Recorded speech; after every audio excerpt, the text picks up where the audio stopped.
ఎప్పటికప్పుడు తాజా వార్తలను అందిస్తున్న టీవీఆర్ ఛానల్ కు స్వాగతం. ప్రజల పక్షాన, ప్రజల గొంతుకై. నమస్కారం, వెల్కమ్ టు టీవీఆర్ ఛానల్. ప్రతి క్షణం నిరంతర వార్తా ప్రసారాల కోసం మీకోసం ఈ ఛానల్లోని కొత్త అప్డేట్ల కోసం ఈ ఛానల్ని వీక్షించండి. ఈరోజు వార్తలోని ముఖ్యాంశాలు. పార్లమెంట్ ఎన్నికల్లో నేను గద్వాలకి ఆర్ఎస్ ప్రవీణ్ గారిని గెలిపించాలని చెప్పి ప్రచారంలో భాగంగా ఇక్కడికి వచ్చిన. ఆనాడు మీ ఎమ్మెల్యే కృష్ణమోహన్ రెడ్డి ఏం చెప్పినాడు? అన్నా కాంగ్రెస్ పార్టీలో నేనెందుకు చేరతా, నన్ను చేరమంటున్నారు, అవసరమైతే రైలు కింద తలబెట్టి చచ్చిపోతా, కానీ కాంగ్రెస్ లో చేరను అన్నాడు. ఇవాళ ఏమంటున్నాడు? అభివృద్ధి కోసం పార్టీలో పోయినట్ట. ఏం అభివృద్ధి కోసం? ఎవరి అభివృద్ధి కోసం? నియోజకవర్గ అభివృద్ధి కోసమా? నీ సొంత అభివృద్ధి కోసం పోయినావా? దేనికోసం పోయినావు? ఏం అభివృద్ధి జరిగింది 22 నెలలలో? గద్వాల తాలూకాలో ఒక్క రూపాయి కొత్తగా మంజూరైందా కాంగ్రెస్ ప్రభుత్వం వచ్చినాక? నేను అడుగుతా ఉన్నా. 6 గ్యారంటీలు అన్నారు, అరచేతిలో స్వర్గం చూపెట్టినారు, ఎన్నెన్ని మాటలు చెప్పినారు. రైతు బంధు కేసీఆర్ గారు 10,000 ఇస్తున్నాడు, మా కాంగ్రెస్ ప్రభుత్వం రాగానే ఎంత ఇస్తా అన్నాడు? 15,000 ఇస్తా అన్నాడు. వచ్చినాయా 15,000? మన కేసీఆర్ గారు 2,000 పెన్షన్ ఇస్తుంటే 2,000 ఏముంది, నేను 4,000 ఇస్తా అన్నాడు. వచ్చినాయా 4,000 పెన్షన్లు? వచ్చినాయా?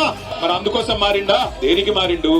కేసీఆర్ గారు ఆడపిల్ల పెళ్లి చేసుకుంటుంటే షాదీ ముబారక్ కళ్యాణ్ లక్ష్మి పేరు మీద 1,00,000 రూపాయలు ఇస్తే ఆయన ఇచ్చే 1,00,000 ఏంది, నేను తులం బంగారం ఇస్తా మీదికెళ్ళి అన్నాడు.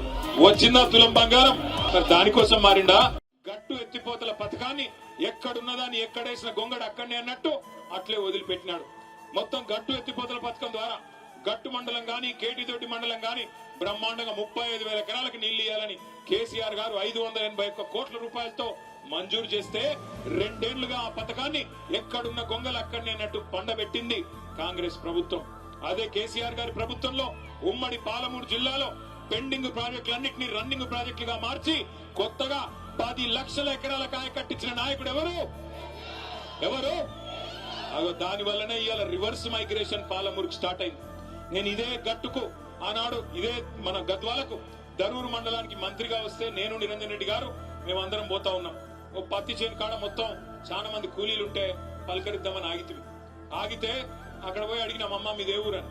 ఏ ఊరంటే వాళ్ళు సిగ్గుపడుతూ మాట్లాడతలేరు.